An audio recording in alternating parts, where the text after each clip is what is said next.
Anda ada yang menepuk punggung di belakang, artinya ada saudara kita yang ingin temani. Ibu mundur ya, sehingga di belakang saf itu menjadi 2 orang.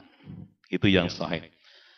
Nah kemudian dalam hadis yang lain, bagaimana ketika datang ya, seorang jemaah yang baru ingin ikut berjamaah, sementara di masjid sudah ada orang yang sholat sendirian, munfarid.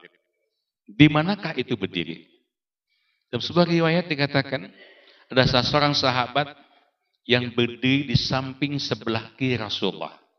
Fa'akhoda ra'si, maka Rasulullah memegang kepalaku dan kemudian dipindahkan ala yaminihi ke samping sebelah kanan.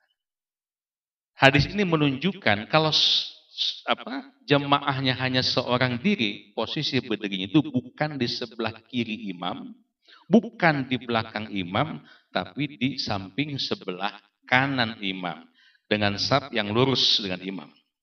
An yaminihi. Begitu.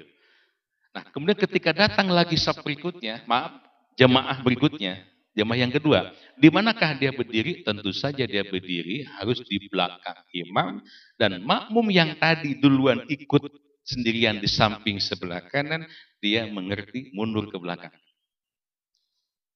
Sehingga makmum itu berjejer di bawah, di belakang imam berdua dan merapatkan safnya. Jelas Pak ya? Nah, datang lagi jamaah yang ketiga, di manakah dia berdiri? Di sebelah kanan imam. Datang yang keempat, di sebelah kanan sampai penuh, baru ke kiri. Emang ada juga yang memberikan kesimpulan, karena ada hadis, jadi karena imam itu setepat ada di tengah-tengah makmum. Sehingga ketika datang makmum yang ketiga di sebelah kanan, makmum yang keempat sebelah kiri, kanan kiri, begitu. Hanya perlu saya jelaskan, hadis yang menerangkan bahwa jadikanlah imam itu di tengah-tengah kalian ketika di awal sholat. Ketika berjamaah akan dimulai, ya Bu, Pak, jemaah sekalian, maka imam itu posisinya harus tengah-tengah makmum. Upama makmumnya ada 5 orang, imam itu berdiri di tengah-tengah mereka. Tapi dalam kondisi masbuk, dahulukan yang kanan, sudah penuh, baru yang kiri. Kanan kiri penuh, baru buat sop yang baru. Jangan membuat sop yang baru ketika sop yang depan masih ada yang kosong. Nah berikutnya, hati-hati. Susunan sop dalam berjamaah itu harus sangat diperhatikan. Rasulullah SAW selalu keras sebelum sholat, selalu beliau mengatakan, seperti hadis dari Anasin radhiyallahu anhu, anna Nabi SAW sesungguhnya Nabi bersabda, rusu sufu fakum. Ini sebelum sholat mulai, beliau sering kali mengatakan, rusu sufu fakum. Artinya, aturlah sop-sop sholat kalian, waqaribu bainaha, dekatkanlah di antara pundak-pundak kalian, wahazu bil a'naki, dan ratakanlah pundak-pundak kalian. Jadi aturlah saf kalian, rusus fakum, dengan 2 cara. Waqaribu bainaha, rapatkan badannya. Kemudian wahazu bil a'naki, ratakan pundak-pundak kalian. Jadi ukurannya bukan kaki. Kenapa? Kaki itu ada yang sedang, ada yang panjang, ada yang jebrak, punya macam-macam. Jadi ukurannya pundak, Pak. Emang serapat itu. Safnya itu serapat ini. Tidak boleh ada jeda kosong, punten. Kalau jemaah itu ukurannya sajadah, Pak, Ibu, bagi Bapak Ibu, ini bisa menyebabkan ada celah-celah kosong ini. Nah, Ibu jangan menjadi ukuran sop dalam sholat berjamaah sajadah. Dah iya sudah habis musakil, sudah. Ya sudah habis. Tekengeng, Bu. Ukurannya adalah tadi, ratakanlah pundak-pundak kalian. Rusu sufu fakum wa qaribu bainaha wa hadu bil a'nak. Katakan pundak kita. Jangan sampai ada yang kosong. Kenapa? Rasul dalam hadis yang mengatakan orang yang menyisakan saf kosong itu artinya sama dengan memberi celah setan untuk masuk ke dalam. Dalam hadis yang lain, ketika orang yang tidak mau diluruskan sopnya, maka pertanda hatinya bengkok. Naudzubillah. Jadi kita semua, setiap pribadi menertibkan diri, rusu supu pakum. Lihat kiri, lihat kanan. Ada yang kosong, toel. Apa noel bahasa Indonesia-nya? Manuel. Buka dia. Rapat. Lurus. Bahkan Sayyidina Umar bin Khattab meluruskan saf itu dengan tombak, Pak. Rusu supu pakum. Wah, mundi orang gitu luar biasa. Sehingga ya parindah jemaahnya gitu ke tempat yang lain. Tapi itulah keharusan kita meluruskan sop dalam berjamaah. Dan ini tentu tugas imam. Imam jangan mulai sholat ketika memang sopnya belum rapi. Baik, untuk jelasnya, ikhwat iman sekalian rahimakumullah, kita akan lihat peragaan para pengurus Majelis Taklim Rama FM, ya, dan juga para jemaah dialis Islam FM di Masjid Baitul Mutakin di Komplek Muara Kota Bandung.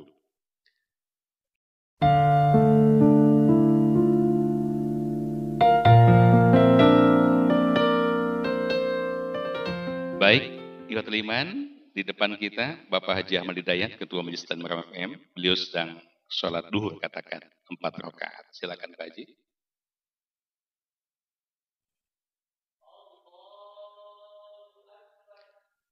Tidak lama kemudian datanglah jemaah yang kedua. Pak Iman? Pak Iman. Beliau datang jemaah kedua, silakan di sebelah kanan imam. Iya, silakan takbir. Ini masyarakat pertama. Kemudian datang lagi jemaah yang ketiga. Nah, di mana beliau berdiri? Di belakang, beri isyarat, Pak. Nah, sebaiknya kalau memang Bapak mau ikut berjamaah, beri satu ini, Pak. Pak Haji, mangga. Ya, namanya takbir, Pak. Pak Iman mundur. Pak Iman mundur ke belakang. Nah, terus mundur. Terus luruskan safnya. Iya. Begitu. Jadi sebaiknya ngasih isyarat sebelum takbir. Dan ini lurus, Pak, di belakang imam. Geser itu, Pak. Geser Pak Haji, putut. Jadi imam ada di tengah-tengah. Alhamdulillah. Nah, ini dia. Allah sudurihi di atas dada. Ya. Tenang ya, Pak. Tenang dek, Pak. Ikhwat liman rahimakumullah. Ini asli ini. Ya, kita buat film ini asli untuk Anda, pembelajaran untuk kita semua dan untuk jemaah yang hadir hari ini. Kemudian ceritanya ini masyarakat pertama kebetulan datang. Mangga. Jemaah yang ketiga di sebelah kanan, Pak. Luruskan safnya, luruskan kakinya. Ya. Allah Akbar. Mangga, Haji. Datang lagi yang keempat, sebelah kanan juga. Nah, takbir terus kan, Pak. Khalid. Orang Ciwidey, tebih-tebih berjamaah ke Bandung. Takbir lagi. Nah, ceritanya ini udah mentok, Pak. Penuh. Nah, isi ke sebelah sini, Pak Haji. Mangga. Mangga, Pak Haji. Nah, jadi datangnya nggak bersamaan ini. Ya, tebih itu udah di balik dia. Takbir, Pak Haji. Allahu Akbar. Datang lagi, Pak Haji. Punten. Nah, silakan. Takbir. Sumping deh. Wah, Kang Nandang ya di asananya. Nah, ceritanya tamu udah penuh, Bu ya. Nah, sekarang datang lagi makmum berikutnya. Pak Haji. Pak Jinto. Pak Jinto lah, kan namanya Pak Asep. Nah, karena beliau datang sendirian, sopnya udah penuh, di tengah sini Pak Haji. Maka berdirilah di tengah-tengah imam, dan hati-hati tidak boleh sholat sendirian di belakang sop. Pak Haji cari teman, tidak ada. Berarti harus memberi syarat pada salah seorang. Mundur. Ya rapatkan Pak Haji. Rapat. Teras rapat. Iya. Nah, jadilah berdua. Silakan takbir Pak Haji. Terus takbir kita saja. Takbir dulu. Takbir. Allahu Akbar. Hilap. Ya begitulah manusia. Al-insanu wal khata manusia. Tempatnya salah dan tempatnya lupa. Begitu seterusnya. Ya, ke kanan lagi, ke kiri lagi. Begitu. Baik. Terima kasih Bapak-bapak, Bapak pengurus Majelis Taklim. Dipersilakan untuk duduk kembali.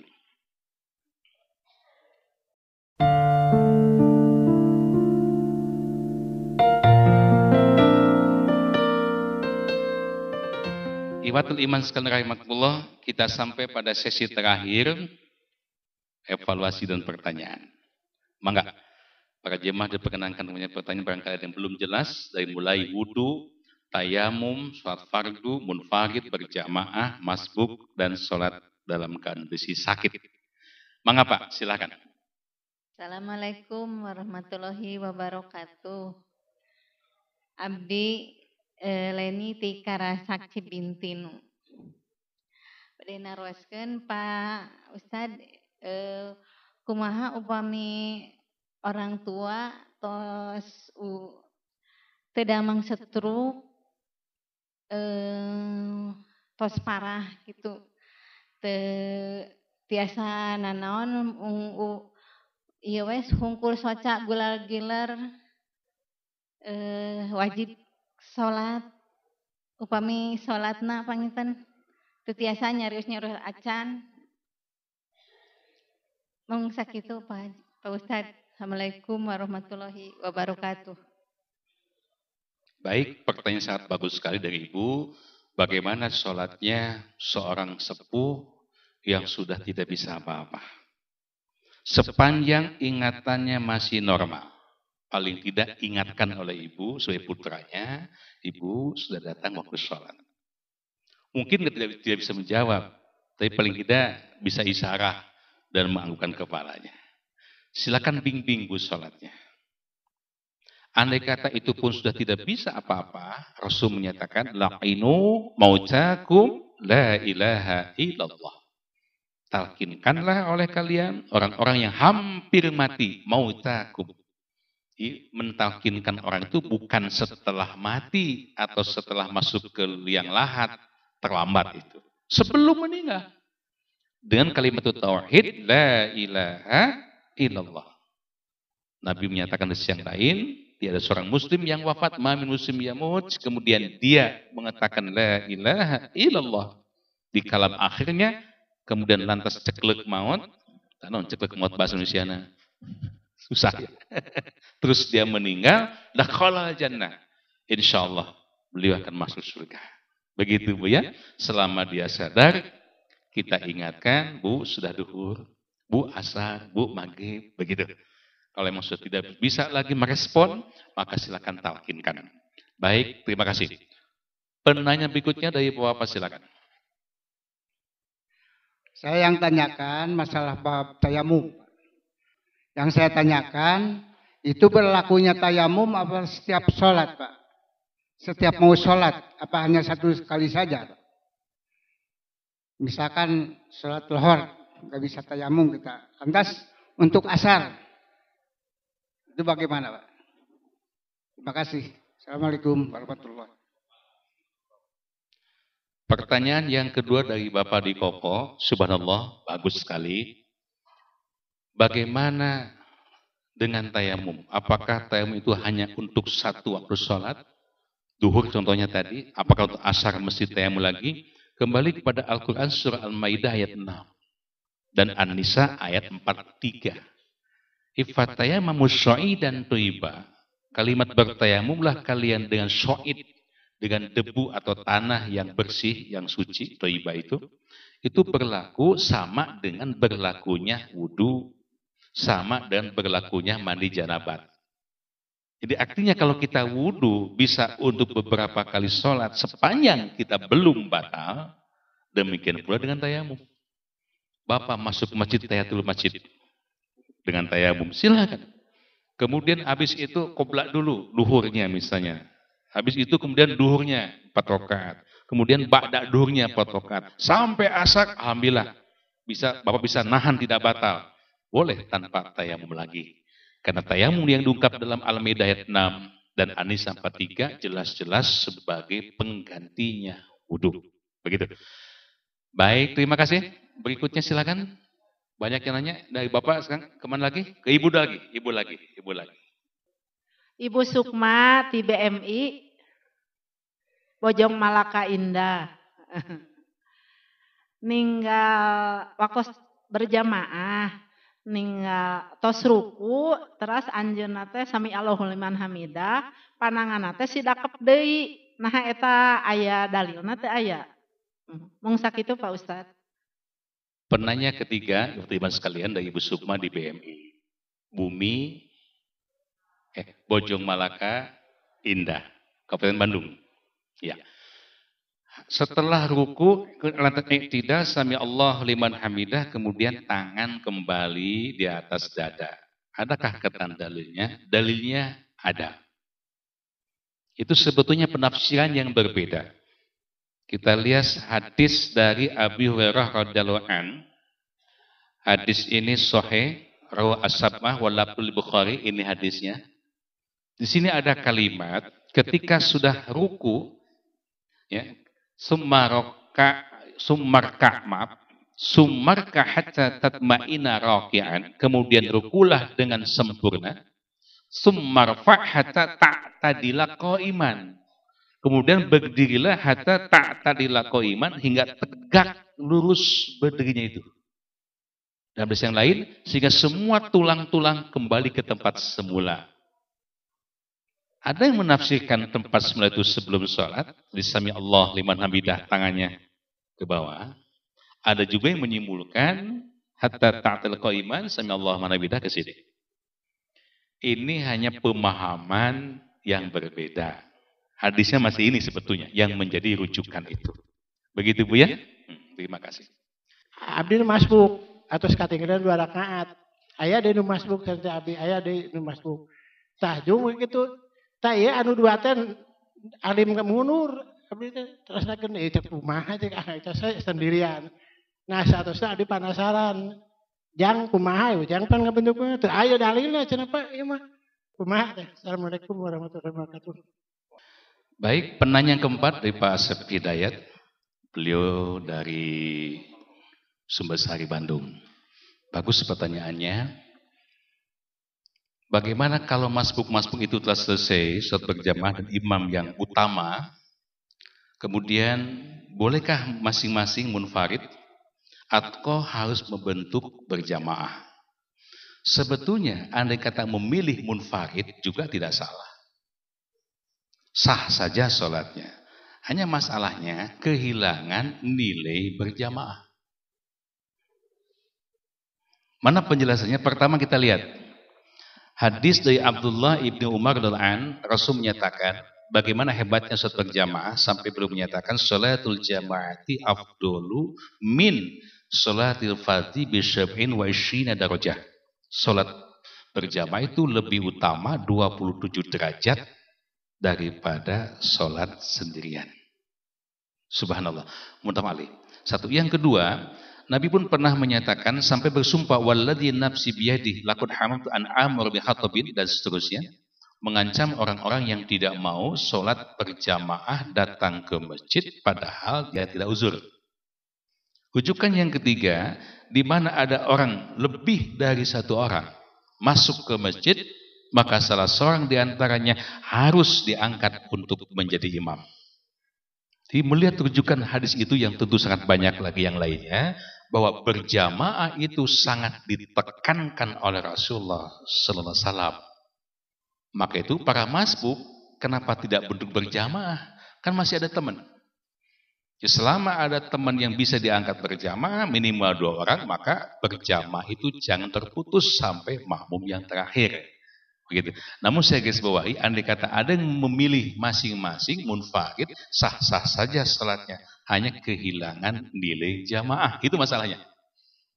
Dan kita ingin salat yang kita lakukan betul-betul memenuhi kesempurnaan salat berjamaah. Nah, jika itu yang kita inginkan, maka berjamaah jangan sampai terputus. Nah, tentu saja karena mungkin di Masjid Haram itu luas sekali, tidak mungkin membentuk jamaah baru secara umum, minimal bentuk saja jamaah dengan yang berdekatan dengan bapak dan ibu. Jelas sekali? Ya, terima kasih.